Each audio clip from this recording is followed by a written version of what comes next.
Welcome to 4 Oak Street. Well, finally the blue has gone. So for those of you that saw the thumbnail for this video, you would have seen all that blue with all the paper mache where that's showing all the infill before I've painted it with the brown, before obviously doing all the scenics. So just taking you through it, I seem to have a fetish obviously for brick walls or stone walls in this case. So I've decided that after this, that is definitely no more stone walls. So luckily with this I'll be able to add heaps and heaps of hedges, but as you can see, the brick wall continued on from this section here, and they do take a fair bit of time because obviously you've got to cut out all the uprights and then you've got to put them both sides, even though there might be foliage on the other side. So these stone cottages, this is sort of on a terrace, so you can see this has got I haven't decided how I'm going to do the driveway yet. This is all just put in for this video. A little side wall here which should be at the same height of the slab, and this is where the paper mache, which is basically it's bits of paper, small pieces mixed with PVA, which has been watered down to about 50-50 I suppose, and that allows you then to basically shape it as a bit of a mush. Then you can either cover it in actually a sheet itself, or you can just leave it. And then what I tend to do is I tend to then, where it's joined the road here, you can see there's some PVA drying there.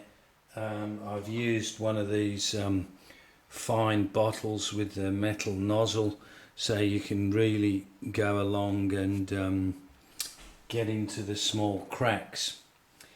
So the roads, I've tried a slightly different method just to make them look a bit I suppose weathered, if you like. So after doing the road, I then sanded it and then went over with a bit of a wash. Now you can see also here I've got a bit of a, I wouldn't say a gate, but an opening here for people that cross the bridge. They'll be able to cut down here where my finger is, come along this path and onto the pavement, or and so basically cuts all that corner off. So that was a bit of a thing I just thought on round the back of the gasworks. So you can see the road here coming across the bridge, and then I've cut into the landform, if you like, with these retaining walls to support, I suppose, the earth at the back, and then we've got another one there. We've got these little gates, well not gates but openings. Obviously there's no capping on any of this wall yet, so there has to be some sort of capping put on. So it's just sort of a natural I suppose progression from the bridge, bringing it round and then up the hill to the church car park. So the last piece that I did, this was fairly flat here, so I've done my newspaper bit on here to give it a bit of, instead of just being flat. So John from Piccadilly did pick a beautiful name for the old Triangle Hornby tunnel. He calls it a hat. So I said to him I was trying to make mine not look like a marquee. So I think that is always the challenge with tunnels, is to make it look like the railway's been cut through, as opposed to someone deciding to cover the railway to get a feature, I suppose. So the great thing about this foam is that it is extremely solid, but it is a bit of a pain in the backside to shape.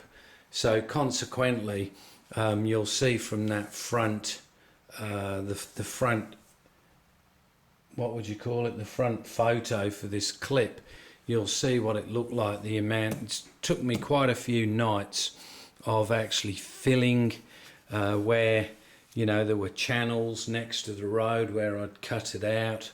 So that's what I've been up to. So I'll just give you a bit of an idea now how that land lies with the church at the top. I'll walk around the other side so you can have a different perspective across the bridge.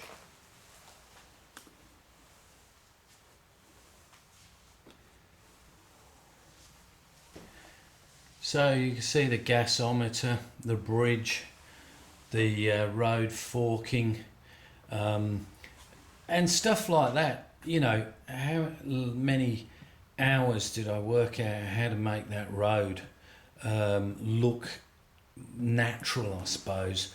And then I was aware that I needed a wall, because if a car goes off the edge, it's going to end up sitting on the rails somewhere, probably upside down. So you can see it's quite successful, I think, this foam. And obviously in between we've got joints that are here going across, a joint that goes across there for that module. So it's a question of getting that right. I'm quite pleased with now how the tunnel mouths look. And it'll be a question then of doing everything that's required now to make the houses look individual. There'll be another one of these houses sitting here, which I've got to build.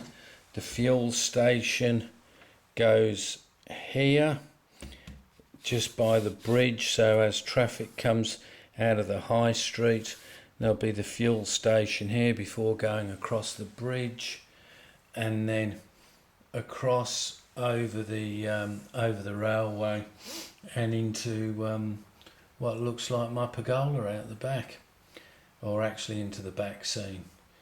So yeah, I suppose one thing is with all this railway modelling, particularly when you're building a fairly large layout, is that I think you need a bit of staying power, because just like those walls, you know, they there's a lot of things just like that where you have to, I suppose, work out the best way of doing something, and then once you've worked it out and you've mastered it, then it's a question of just keep doing it until you actually get to the end.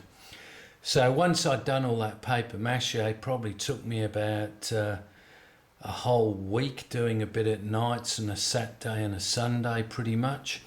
I then thought, right, now it's got to paint it. So, you know, just painting it took quite a while. But anyway, I'm whinging, carrying on like I don't enjoy it. It's certainly got to be better than doing other things, but I certainly, I suppose, do enjoy it. It's just that some things are a bit repetitious. But I think it's a question of sticking with your method that works well and being able to stick with it and not take shortcuts. Because like so many times I thought, well, maybe I don't need those extra supports on the walls, the other side of the wall, if I'm going to be putting the grass. But it's all that little detail that, you know, it probably won't get noticed, but it will in the context when you look at the layout. So that's pretty much it. Sorry I've got no trains running, but the next part now will be putting capping on walls, probably marking the road, continuing on with the pavement across the bridge. I had the pavement the wrong side of the bridge, so I had to take that off and make sure it didn't ruin it. Bit of hot water. I also found with this blue EPS foam is that when I initially started Paper Masher, I got myself a nice tub and filled it full of wallpaper paste, and it really didn't want to stick that well. And I was frightened that it's just going to sit there and not stick, and then I'm going to do all the scenics and it's just not going to have actually really bonded. So that's why I went for the PVA, which I put PVA onto the blue wet, and then when you start screwing up your newspaper with that PVA water mix, it tends to bond really well. So I've really got no complaints. Hopefully it will last. So that's pretty much it. So if I work my way now, you can probably see that if I did have a back scene now on all the high street, it's actually starting to look like a bit of a place, you might say. So thanks for all the people that have subscribed and all the comments. It's great to see that there's a bit of a community of N-Gage modelers growing. And what's probably great about it is that everybody's at different stages or doing different things. So some are well ahead of me, and I'm learning about scratch building, learning about all sorts of stuff. So let's keep the videos going. I'll be finishing all that end over the next few weeks. I just want to see it green, maybe even a few trees. And then I honestly think I might have a bit of a break because it will be summer over here. So yeah, there'll be other things to do. But thanks everybody, and catch you on the next one. Bye.